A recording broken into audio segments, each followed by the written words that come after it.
My email list has become one of my most important selling tools when it comes to my art. And today I want to share a bit of an overview as to why that is, the comparison between social media and email marketing, what options are available for you, and some simple content ideas that you can share if you are feeling a little bit nervous about the idea of email marketing. Like I say, this really is the number one selling tool if you can start to grow this and nurture the people on that list.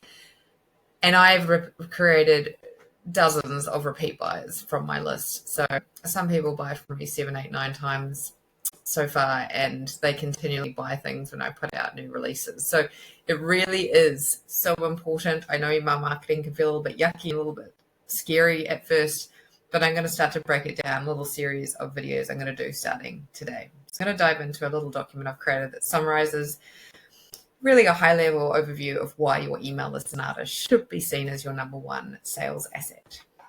I put together this little summary for you that you can download the link in the comments, but this will take you through the reason why your email list can become your greatest asset when it comes to selling your art, and kind of the comparisons around social media, and then moving into how you can actually take your first steps into either setting up your email marketing platform or start getting active with using it. A lot of artists set it up, maybe send one newsletter to a handful of people and give up on it. But I highly recommend that you prioritize this for this reason as we are getting started. I've highlighted it here. So I've got some big numbers here, and it really is just to kind of show you the difference between social media and email marketing. But if you have been putting it off, creating a email marketing list using an email marketing platform, I just want to highlight here that although social media is powerful and really does have an important place in growing a business online, it's borrowed. We don't own Instagram or Facebook.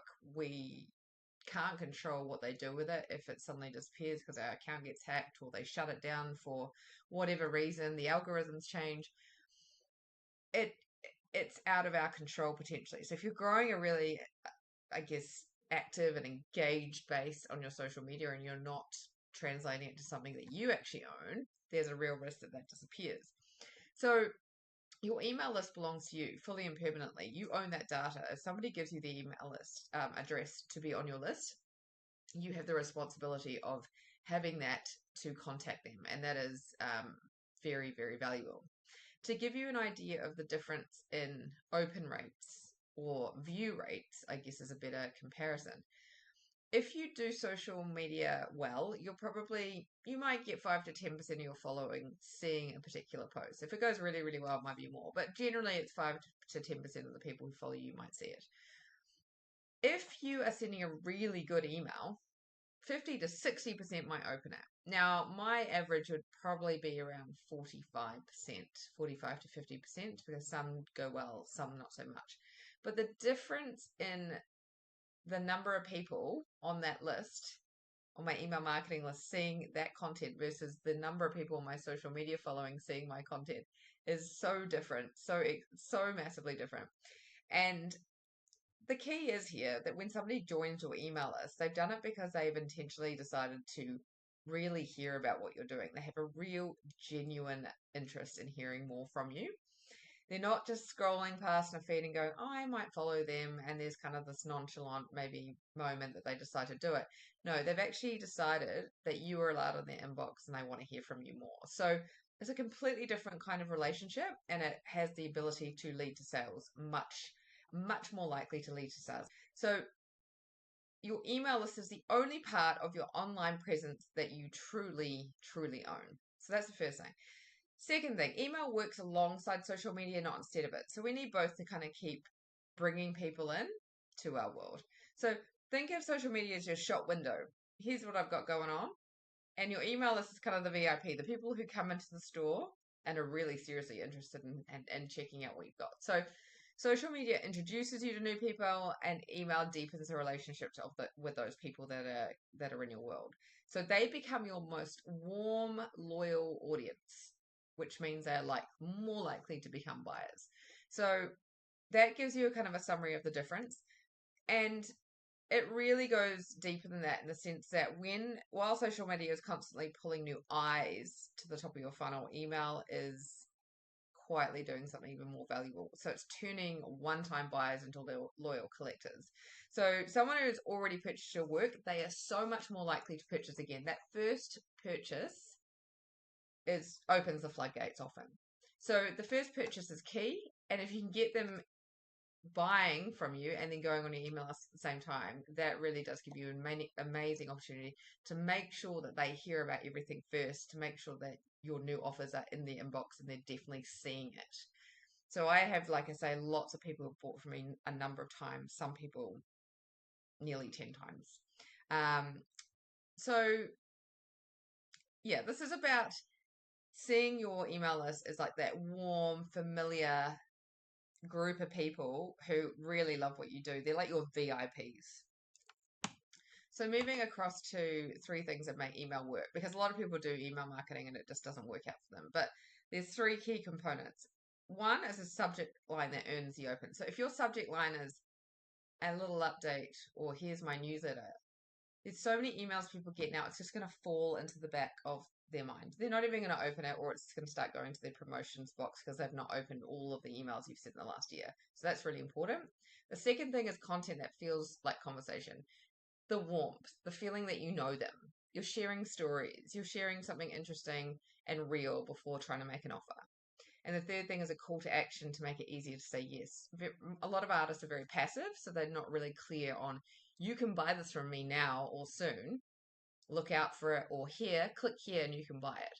So that's really important too, to actually translate the email list subscribers to buyers. I've created a list of ideas here if you're not sure what to send. So there's 3 categories here: story and connection, promotional, and seasonal, kind of timely emails that have like a theme. So that should give you some really good ideas there that you can run with if you're new to this. And just create a paragraph on each. It doesn't need to be super long. Your first newsletter or every newsletter could literally be 3 paragraphs of the key element outlined here with some beautiful photos. That's how simple you have to make it. And which email platform is right for you? This can be the thing that stops people moving forward. I've created a little table here that gives you a comparison between Mailchimp, Flodesk, and Mailerlite. Now, the pricing here will change, and depending on what currency you're in, don't take too much notice of the exact price. Please look this up online before you commit, but it gives you an idea of the difference. You've got Flodesk in the middle that really is kind of top tier, and you'll be paying for that. Mailerlite is probably the next highly rated tool on the basis of its clean, simple, beginner friendly, and a good price.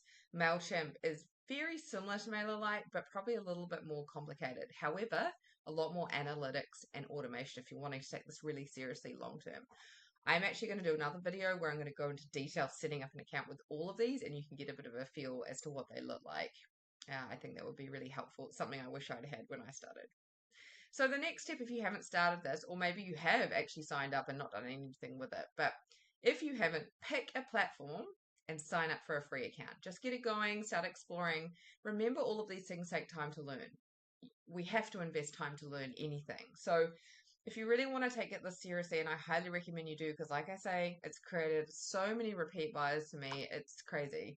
And it's something I really wish I'd done earlier. So jump in, create a simple opt-in. So you might create a freebie, a discount, or early access to your next release. So that's a simple standalone web page that allows them to give you their email, allows them to give you the email address and whatever other information you've asked for, and in return for early access or 10% off their first purchase, or maybe you're running a giveaway. And you can add that sign up to your links on your social media to make sure that they have an easy way to jump into your world. And send your email within the first week. Even if you're just sending it to 5 people, practice makes perfect. It's really important just to start trying this and seeing what happens.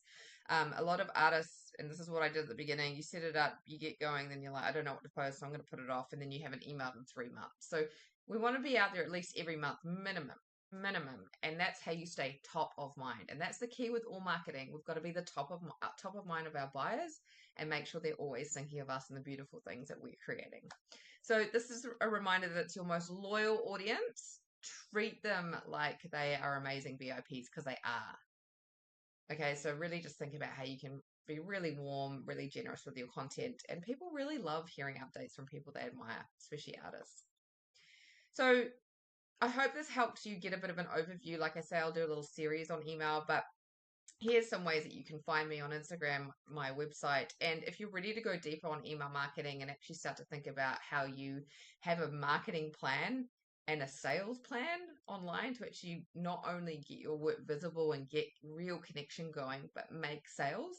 I've just opened the Art Business Growth Circle. It's an online monthly membership, and it is a really amazing space to start to learn all the core processes that I implement every time I launch something that I know works for whatever I'm selling. You'll learn that with loads of templates and plans that I've created for you in there, and an amazing community of other artists working together. I answer questions in there daily, and we have monthly coaching calls. So this is a really awesome space if you're ready to really push your business and make it grow. Okay, I hope this helps. It's all about building the creative life that you deserve. Your talents need to be seen.